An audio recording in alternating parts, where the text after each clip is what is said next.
welcome. I'm Kriti Mehta and you're watching the World Report on NewsX World. Let's begin with a check of the top headlines this hour. Authorities are still searching for the gunman who killed 2 students at Brown University, with the manhunt stretching beyond 72 hours as police again appealed to the public for help. Local officials said video footage shows a possible suspect wearing dark clothes and a face mask near the scene as residents remain on edge. Australian police have charged a man with 59 offences, including a terrorism charge over the shooting at Bondi Beach that killed many as funerals were held in Sydney, while police has confirmed an injured officer lost an eye while acting with courage during the shootings.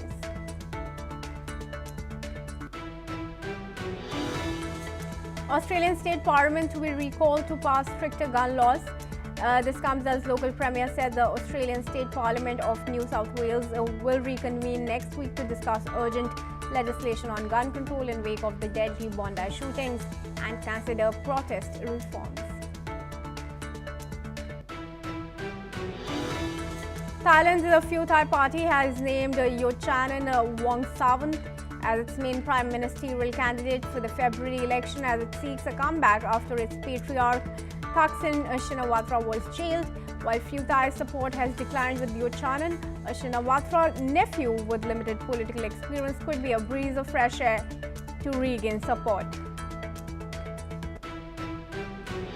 Indian Prime Minister Narendra Modi is in Addis Ababa, where he has received Ethiopia's highest honor as he starts his 2-day visit there, while Prime Minister Narendra Modi and Ethiopian Prime Minister Abiy Ahmed have agreed to elevate India-Ethiopia relations to a strategic partnership.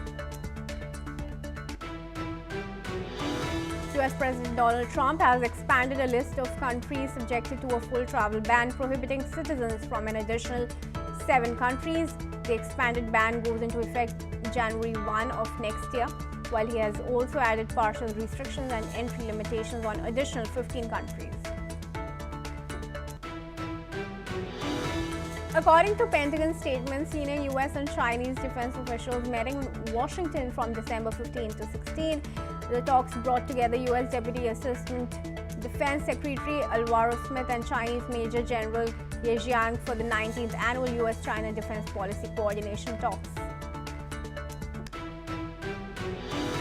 Beijing's ambassador to Moscow, Zhang Hanhui, said construction is advancing on a new Far Eastern gas route from Russia's Pacific coast to China, with exports due to begin in 2027. The project will link to Russia's Sakhalin-Khabarovsk-Vladivostok pipeline as Moscow deepens energy ties with Beijing.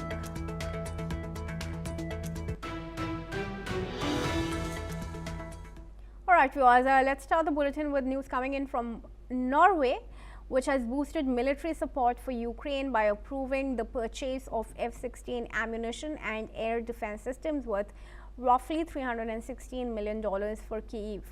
The announcement comes as the Ukrainian military chief Oleksandr Syrskyi says that Ukrainian forces have regained control of nearly 90% of the strategic northeastern town of Kupiansk, driving Russian troops out after intense search and strike operations. Ukrainian President Zelensky has highlighted this important victory as Ukrainian forces continue to push back and fortify key positions. The Norwegian support and battlefield gains underline growing international backing for Ukraine in its fight against Russian aggression.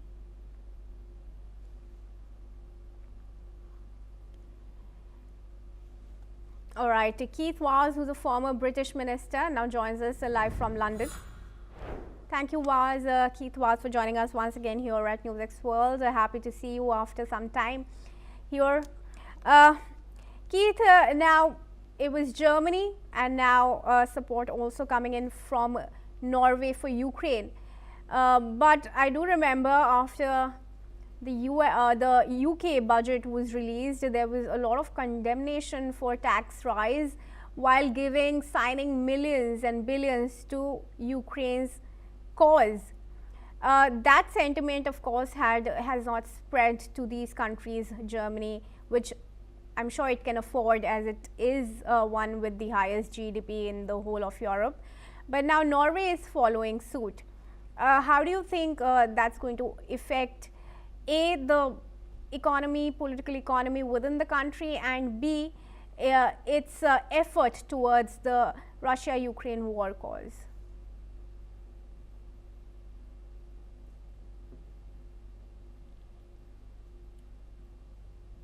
To support the Ukrainian government to provide it with assistance is significant.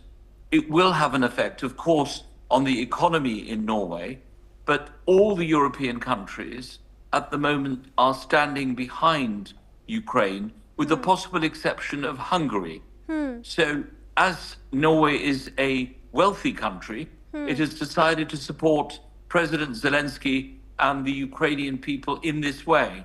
So I don't think that they would have made this commitment unless they had the resources to do it. I think what we have to do is assess later on, after the money has been paid, if indeed it is money or it is just credit, whether or not it has an impact on the Norwegian economy. But we'll have to see. But we've reached a critical time in the war in Ukraine. And obviously, the European partners want to show that they are stepping up to the plate and supporting Ukraine. Keith, this is also crucial given that Donald Trump is now reportedly threatening once again Russia of sanctions if Putin does not accept the peace plan. Yeah, well, he has made that clear. He has said that if there is no peace, he will put the thumbscrews on Russia, and if Ukraine doesn't come to the table, he will use whatever tactics he's got to make sure that they do. So Donald Trump's role in this is to try and get the two parties together.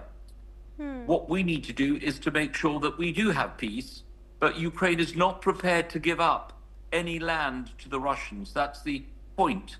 They are not prepared to concede any part of Ukraine to President Putin and the Russians. So that is the big problem we have in dealing with this issue. All right. Thank you, Mr. Vaz, for your opinion. But do stay on as I seek your perspective going forward as well. Moving on, viewers, let's also tell you that the Philippines has dismissed claims that the father and son behind the Bondi Beach attack received military training in the country. Philippine National Security Advisor Eduardo Ano says that there is no evidence linking Sajid and Naveed Akram to any form of structured or meaningful terrorist preparation during their stay from November 1 to 28. He added that a simple visit does not substantiate such allegations and the duration of their stay was too short for any organized training. And also clarified that reports labeling Mindanao, the second largest island in the Philippines, as a hotspot for violent extremism are outdated. He added that Philippine forces have significantly degraded ISIS affiliate groups since the 2017 Marawi siege. The armed forces of the Philippines confirmed that terrorism threat levels in western and central Mindanao have dropped from high to low. The Philippine government is actively investigating the Akram duo's activities in coordination with Australian authorities. All right. I would now request Mr. Keith Vaz to join us back into the discussion here. Keith, it's very crucial that an ISIL link has emerged to the father-son duo behind the Bondi Beach attack, and we do know that there have been reports of some ISIL affiliated groups in Philippines. Although, of course, that statement has now come in from the Philippines government. But can we entirely rule out the possibility of their travel to Philippines to have anything to do with the Bondi Beach attack? Well, we don't know. It's early days. What is essential is that we get to the bottom of who these people are and why they have been involved in all these various activities. So what the Philippines authorities have said is very helpful, but it isn't the end of the story. Obviously, we need to check very carefully where these people have gone, how they become radicalized, and why they took this action. Sure. Now, it's also very important here, while the focus of the Australian government has entirely been on gun laws, they haven't really said much about the ISIS or ISIL operations there. You know, Well, I think what they want to do is everyone must not jump to conclusions. When you've had a terrorist attack of this kind, people need to wait and examine the facts.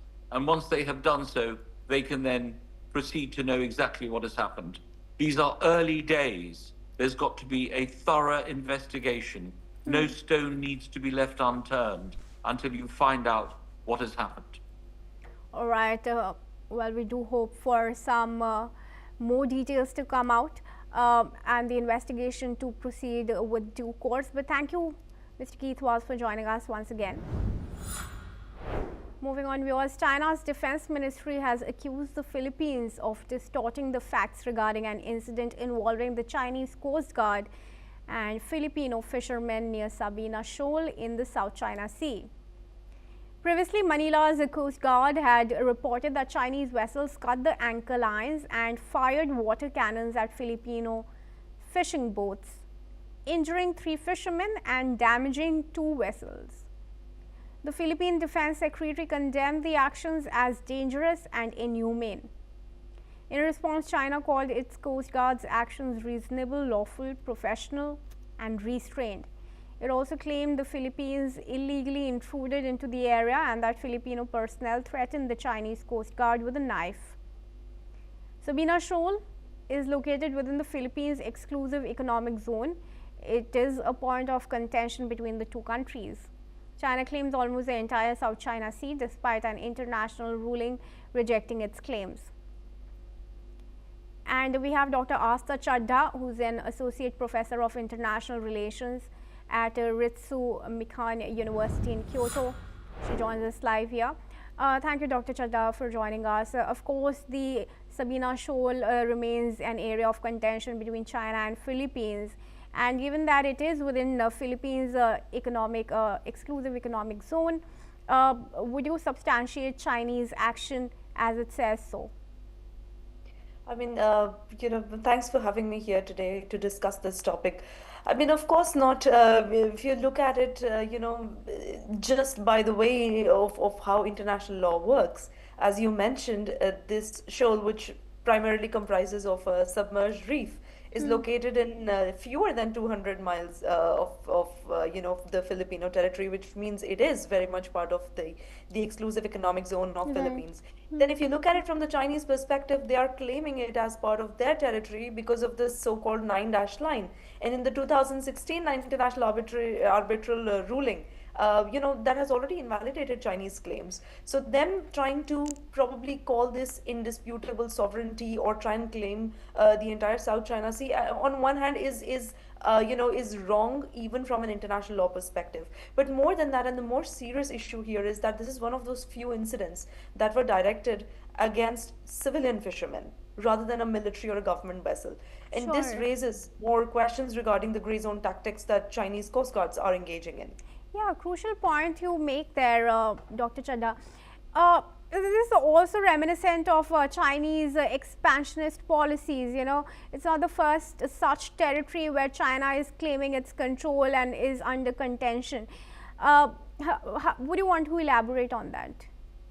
Absolutely. I mean, remember, I was just mentioning that China has this idea of a 9-dash line, which covers large part of the South China Sea, and which also puts China directly in conflict with many other Southeast Asian nations, including Vietnam, including Indonesia, including Philippines. And the fact that Chinese claim to these regions is based on this idea of the 9-dash line, which means it is part of, undisputable part of Chinese territory. The second part of it is to validate its own 9-dash line claims. China has built in the recent few decades artificial islands, and it wants to control those territories using those islands. And specifically coming to this Filipino issue, this is more contested than probably other shoals and other areas within the maritime domain of South China Sea, because between Manila and Beijing, there's this understanding that whoever can make their military presence felt there would largely control the entire disputed area,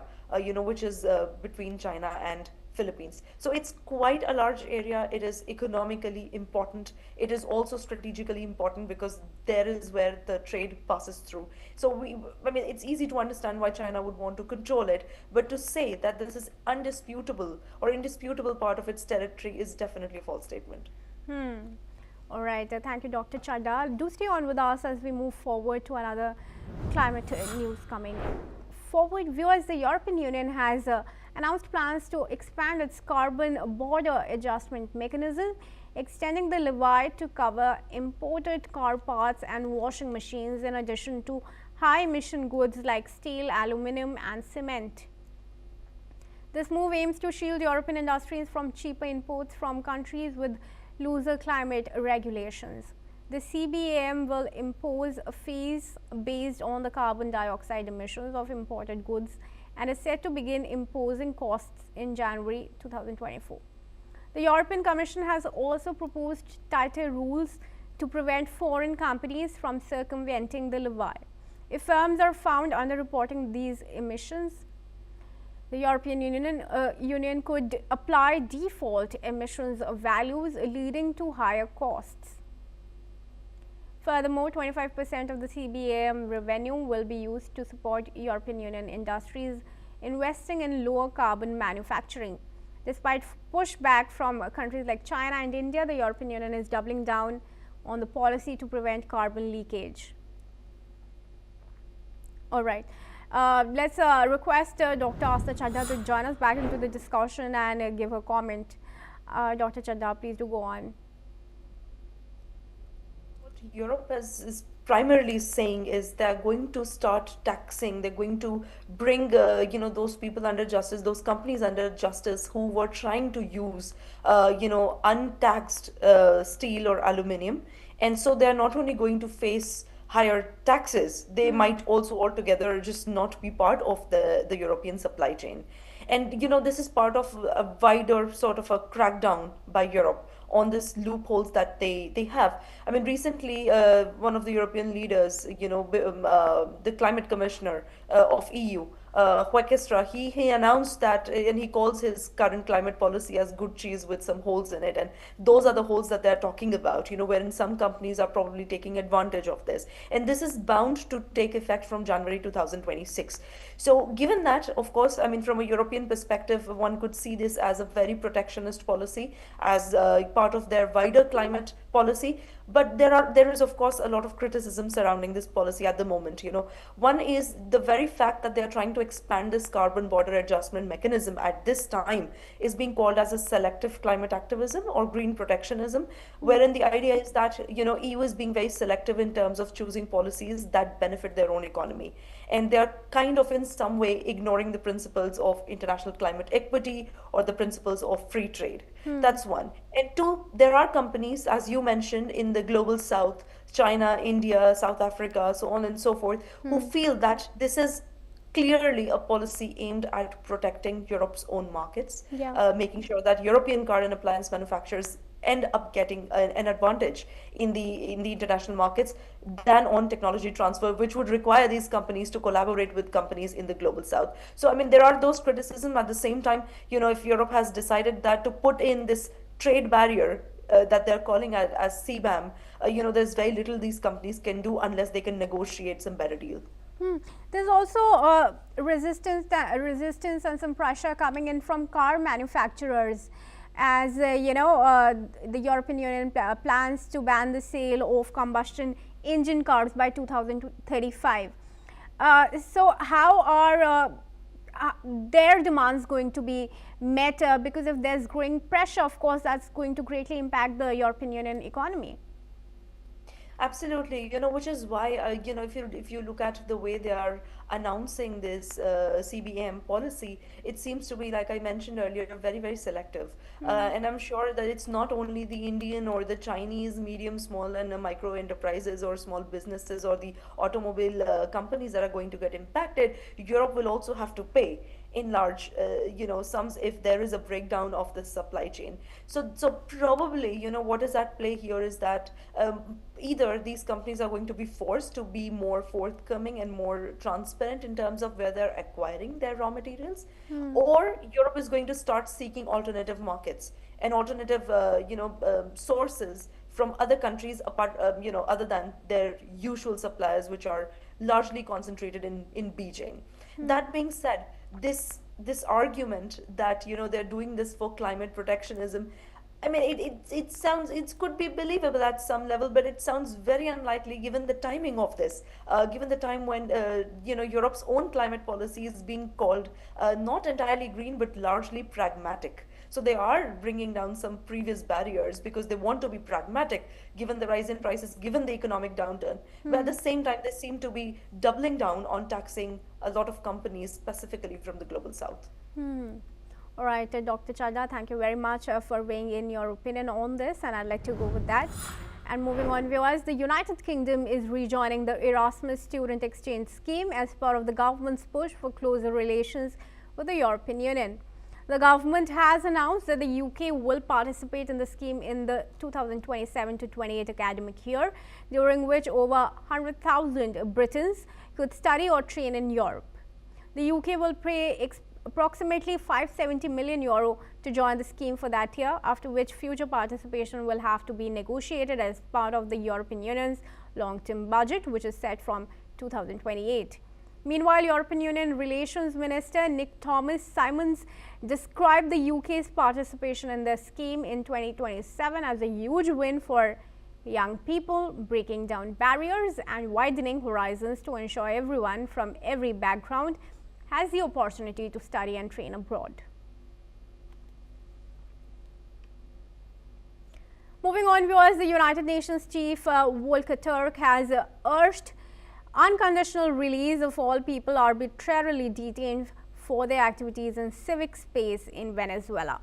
While addressing the UN Human Rights Council, Turk has said that crackdown on civic space has intensified in the country. Let's listen in to what Volker Turk had to say. Myself been engaged with the Venezuelan authorities in order to resume our activities, but unfortunately without success. Obviously, we would like to ensure constructive engagement in the future, but at this stage, unfortunately, we are not able to do this on the ground under the current circumstances. Meanwhile, Samuel Moncada, permanent representative of Venezuela to the United Nations, has stated that Venezuela has denounced the United Nations Security Council the theft of an oil tanker by the United States amid its anti-drug operation in the Caribbean, which is putting pressure on Caracas. Let's listen in to what Samuel Moncada said. El gobierno de Venezuela exige al gobierno de los Estados Unidos de América la liberación inmediata y sin condiciones de la tripulación secuestrada.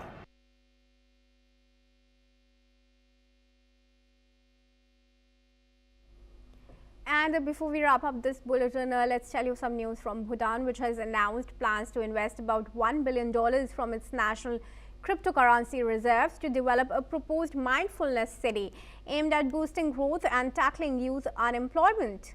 Speaking on National Day, King Jigme Khesar Namgyel Wangchuk said up to 10,000 Bitcoin would be allocated to build Jeilifu Mindfulness City, a special economic zone near the Indian border designed to attract foreign investment. The Buddhist majority nation, which prioritizes gross national happiness over growth, has increasingly turned to hydropower exports and cryptocurrency mining to support its economy. Bhutan has built sizable Bitcoin holdings through stake-backed mining operations, funded in part by more than $500 million in investment in recent years. That's all we have time for. Keep watching NewsX World for more news and updates from around the world.